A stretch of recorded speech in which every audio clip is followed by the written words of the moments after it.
Tek nyogo ngaluhur dasar gagah warnanipun Kanjeng Sri Narapati Raja kang abala ratu Kontaputamaning katon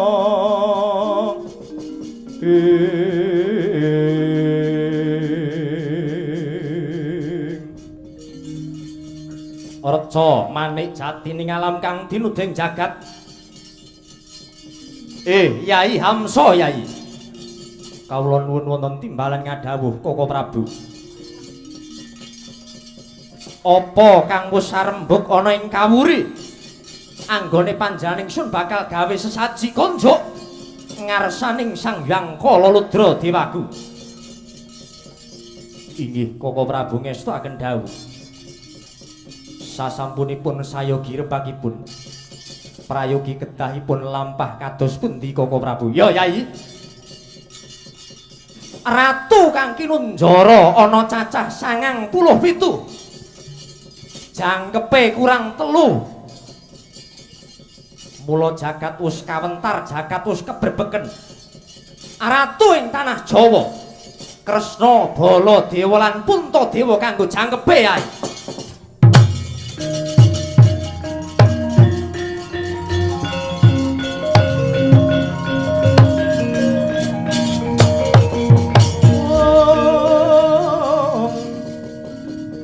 langening kalang yanagar pandamuncar tinon lir kekonang surem sorote tan padang iya Koko Prabu ngestakaken dawuh menawi sampun trewaca tetela dawuh pangandika paduka Koko Prabu inggih lampah kula sapunika kula badhe sowan wonten Ngabyantara sowan wonten ngarsanipun Sinun Prabu Punta kula badhe pados telik sandi upayaning mungsuh kok ya bagus aja kaya bocah cilik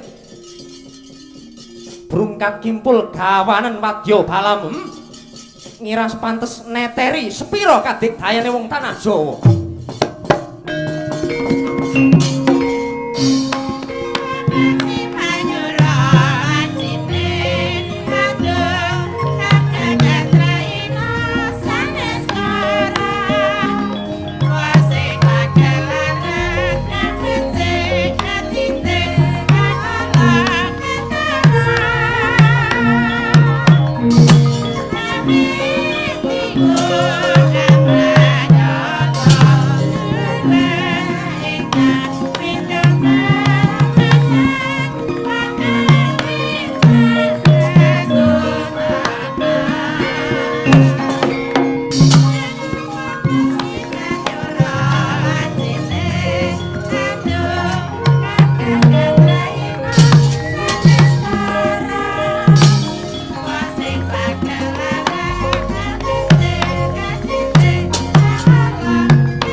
dene utamaning nata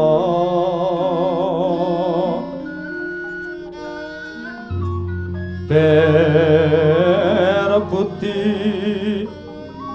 pawalaksana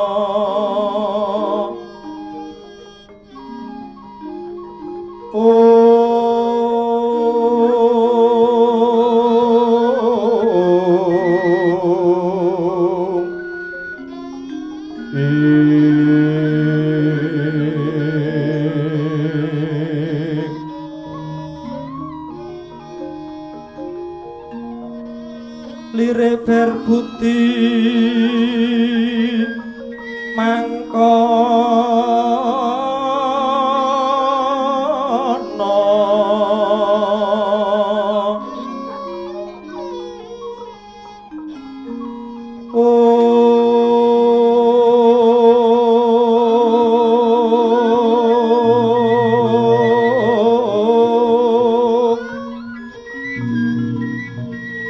lila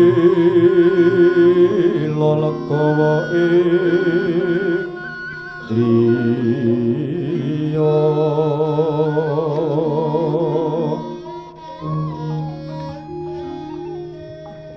anggo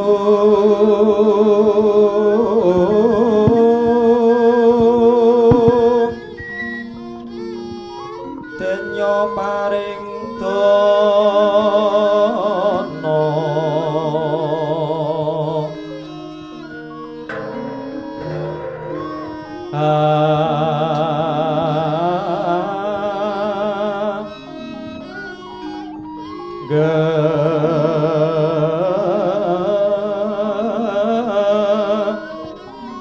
ganjar saben dina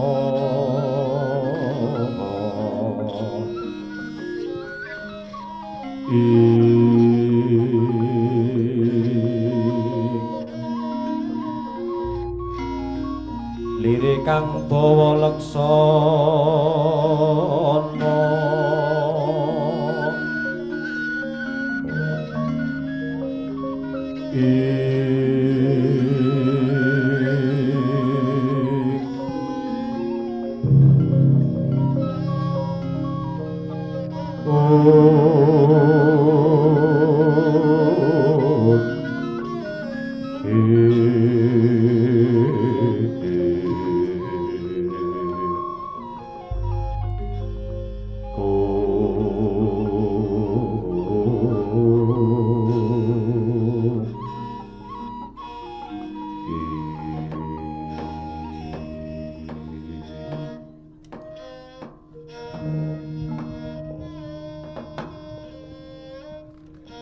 kawula nuwun kanthi anyebat asmaning Gusti ingkang Maha Welas miwah Maha Asih.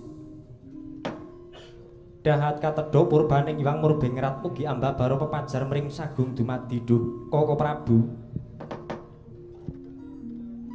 Koko Prabu jimatepunden kawula Koko Prabu pangayoman kawula. Sinugata kamulyan sinubagya pangilinggur muda rih rawuh padu jeng Koko Prabu Dwarawati wonten ing praja Ngamarta Koko Prabu. Ladalah ya jagat dewa Bathara jagat mangestu para. Yai Prabu. Dahat katedha kalingga murda sih bojo krami Yai Aji ingkang rumentah dumateng pun Kakang kacandung tangan kalih. Kakalongaken wonten ing jangga rumesping pranaja lumebering pepangkon mugi andadosna cahya nur cahya. Wangsul kang pangandika muhung puji astutinipun Rakanto ing Dwarawati mugi katampiya Yayi. Kawula nuwun inggih kapundi Cundaka mugi ambabara katenteman Koko Prabu. Keparenga pinarak lenggah ingkang sekeca sirnakna raos Durgama miwah sangga runggi Koko Prabu. Kawula nuwun inggih kados boten kirang sekeca anggenipun Rakanto marak Yayi. Semanten ugi Koko Prabu. Koko Prabu ing Mandura sinubagya ing bojo krami katur wonten ngarsa paduka Koko Prabu Balarama ingkang katemben rawuh. Ladalah Yayi. Piye? Dahat Suka Marwata Suta pun Kakang wonten ing ngamarta ingkang rumantah dumateng pun Kakang. Wangsul kang pangandika muhung pujastutining Rakanta ing Mandura mugi katampi ya Yai. Inggih. Koko Prabu ngestuaken dawuh kapundi nggo jimat paripih mugi andayanana katentreman keparenga pinarak lenggah ingkang sekeca sampun ngantos tuwuh raos ewet pakeweting galih Koko Prabu. Ih, ngestuaken dawuh Yai, ngestuaken dawuh. Lah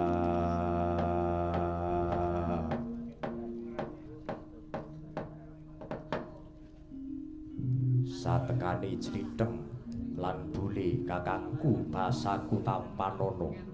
Ya, Dimas Werkudara wis tak tampa Yai. Ya, Werkudara wis tak tampa Di. Semanten ugi kula Koko Prabu sarawuh paduka kula ngaturaken sungkem pangabekti katur Koko Prabu Sarimpit. Ya, Dimas Janaka wis tak tampa Yai. Ya, Janaka wis tak tampa Yai.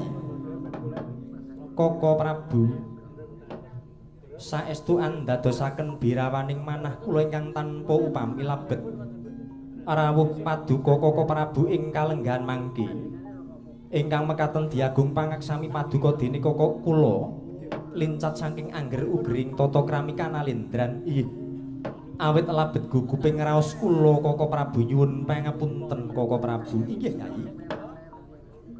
Estunipun kula dalah Koko Prabu nang Mandura menika namung dapur kalersan nunggil kersa tetinju dumateng ngarsanipun kadang-kadang para Pandhawa. Nggih. Awit menapa? Labet sampun sawetawis dangu pun Kakang sakaron menika sampun boten pepanggihan. Mila Yai dahat ana ngenggalih Rakanta Ndarawati dumateng para kadang Pandhawa Yai. Inggih. Koko Prabu ngaturaken genging panuwun. Ngaturaken genging panuwun Koko Prabu. Nggih, Yai. Estunipun waleh-waleh penapa, Yai? Kula sesarengan kalian Yai Kresna sowan mriki menika kejawi nedya anjampeni ana ing manah. Nyuwun pangapunten. Yektosipun ugi sinengka dening nawala saking paduka Yai Aji. Suraos sing kintaka nilakaken bilih. Paduka Yai Aji sakadang kepareng amandhangi dumateng Rakanta Mandura menapa dene Yai Kresna ingkang mekaten Yai. Gegandhengan kula menapa dene Yai Prabu Ndarawati sampun mangarsa paduka Yai Aji, daya-daya kula nyuwun dawuh. Kepengin lan kumacelu hanya dong katerangan. Wonten wigatos menapa? Wonten wigatos ingkang pundi? Dene paduka Yai Aji amandhangi Rakanta kekalih. Monggo enggal paling sabda tama Yai. Duh, Koko Prabu. Pramila sru sanget ing pangajeng-ajeng kula menggah arawuh paduka Koko Prabu kekalih. Iye. Tan asanes muhung badhe kula aturi gembolaning raos. Koko Prabu. Sedaya menika anggih awit kula ngrumaosi kuthunging pemanggih tuwin rupa ing seserepan. Anggen kula badhe minangkani golongging sedya ari-ari paduka para Pandhawa ingkang nedya ngunjukaken raos puji dalah syukur wonten ngarsanipun dat kang murweng dat Gusti ingkang Maha Agung. Dene sampun pinaring anugraha kamukten awujud negara Indra Prahasta sakukuban. Koko Prabu ing mangke panjangkaning manah kula sagutrah mugia saged mujudaken sesaji suci ingkang saged ageng murih rahayuning jagat raya mangke dados kados pundi menggah kalampaning sedya kala wau sawetahipun kula pasrahaken wonten ngarsa paduka Koko Prabu Ndarawati tuwin Koko Prabu ing Mandura. Inggih Yai, kula sampun tanggap dumateng kersa paduka Yai Aji. Kepareng Yai Aji badhe angadani sesaji suci kinarya hamemayu bayuning bawana. Koko Prabu iki. Yai, nyuwun pangapunten. Sekedhik kula badhe angandharaken sakwernining sesaji wonten lumahing jagat menika. Inggih.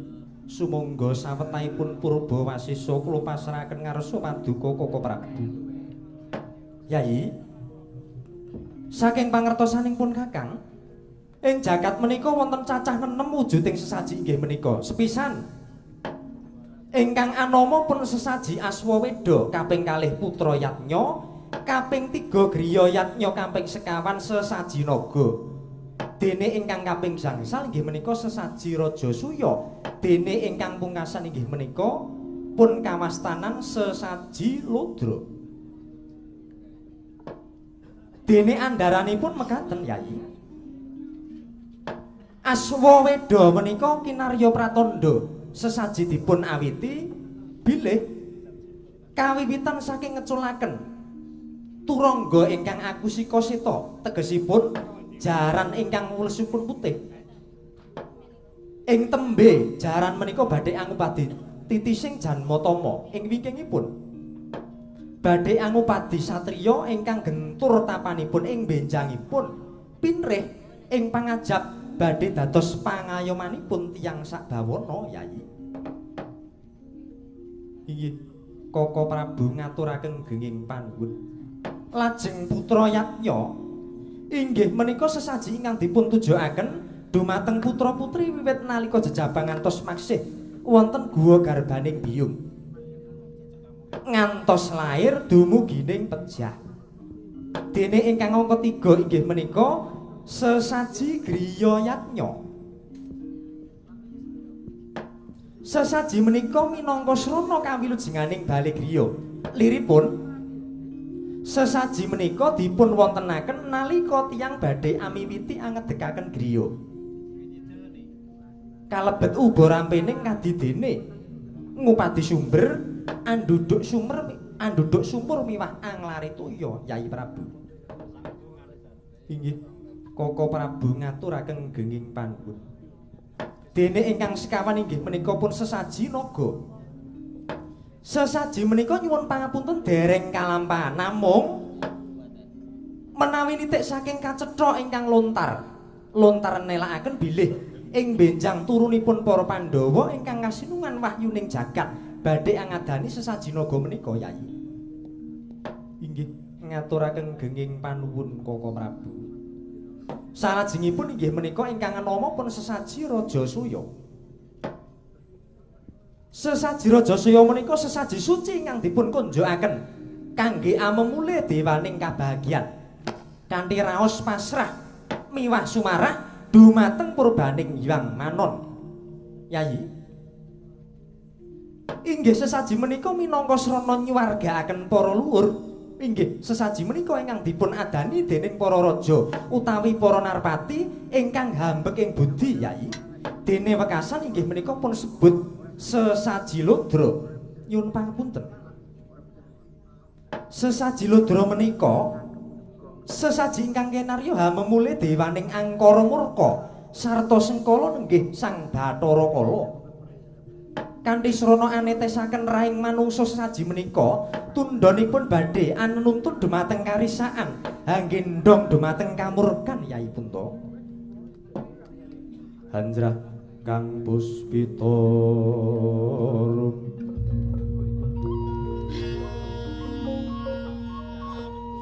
kasiliring samirana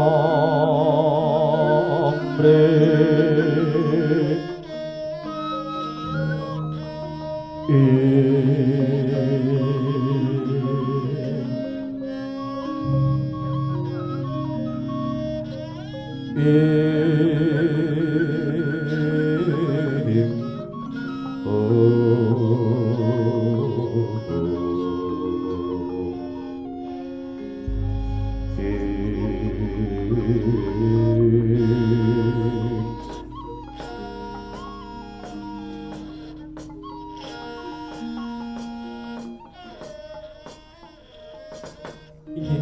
ngaturaken genging panuwun Koko Prabu.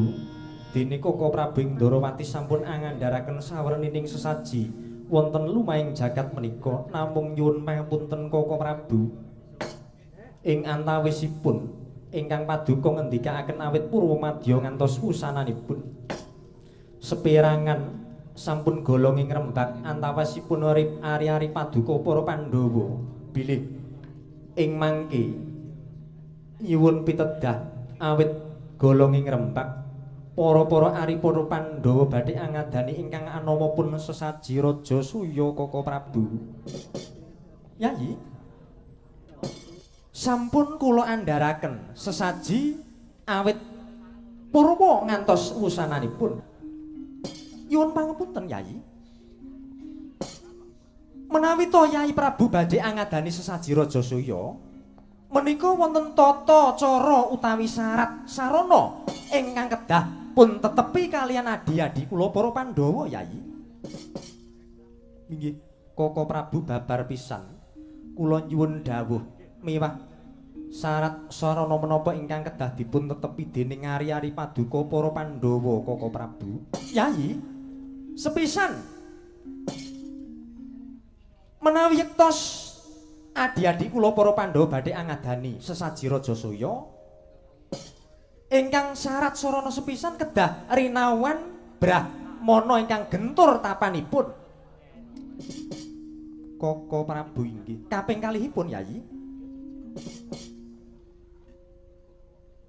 Kaping kalihipun syarat sarana Yayi Punta kedah sembada ngrawuhaken ratu cacah 100 negari ingkang suka lega lilaning penggalih hangestreni miwah hanyembuh wontenipun sesaji Raja Suya ing mangke Yayi.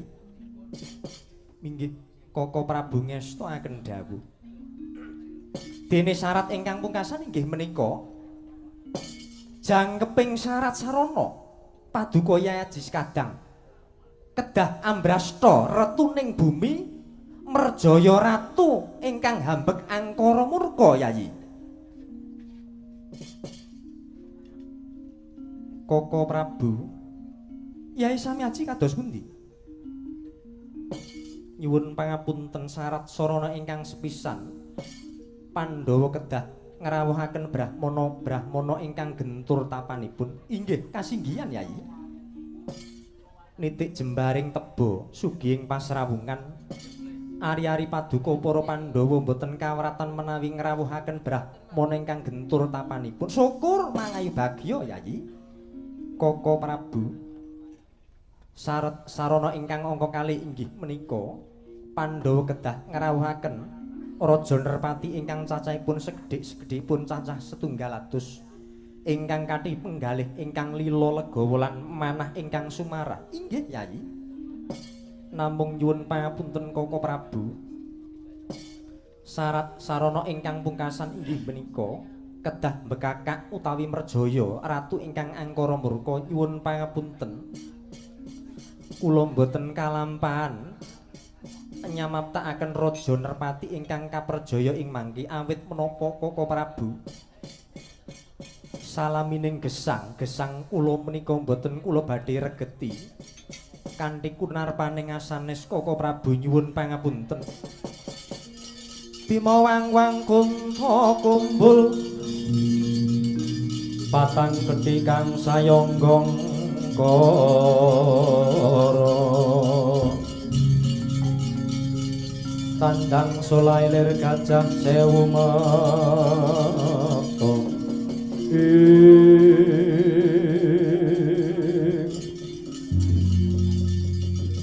Slideng kakangku Yayi Werkudara piye Di? Anggon musrawung nglawan para Pandhawa kuwi lagi pirang dina. Gajeke pun kakang wiwit kuncung nganti gelung srawung lawan adi-adiku para Pandhawa. Kini ora apal lawan watak wantune para Pandhawa siji lan sijine. Yen kuwi rembukan alusing bebuden, alusing parama sastra, lungiting panembah. Gunemana lawan Punta kakangku. Iya. Pancen gathuk Yayi. Iya. Yen ki kepengin guneman alusing parama sastra, sugihing ilmu elok indahing wanita gunemana kelawan Slamprong ya Janaka kuwi mesti gathuk mesti cocok. Nanging yen kowe guneman babakan mungsuh mateni wong gunemana lawan Werkudara tuduhna ana ngendi pitan menungsane tak bethetani. Oh, lah wis dipontho-ponthona bagiane dhewe ngono, Di. Alusing budi palungiting panembah Yai Punta. Ela ing kabudayan, ela ing manita Yai Janaka. Methuk sinden kok aku. Sing nunggu gong gimin. Wis ning pancen bagiane dhewe-dhewe ngono, Di. Mula kang saka kuwi. Yen guneman babakan parang mungka utawa mungsuh bakal tumeka ana ing Ngamarta. Aja guneman kalawan sapa-sapa maragake. Slitheng kakangku tuduhna ana ngendi pisan ratu kang duweni watak angkara murka. Yayi. Duga-duga, Yai. Aja kusum ndak kasluru. Yektine iku bakal ana pituduh saka Kang Ayasa jagat ayo disranti sawetara ana ing Pasuwan Agung negara Ngamarta, Yai. Iya.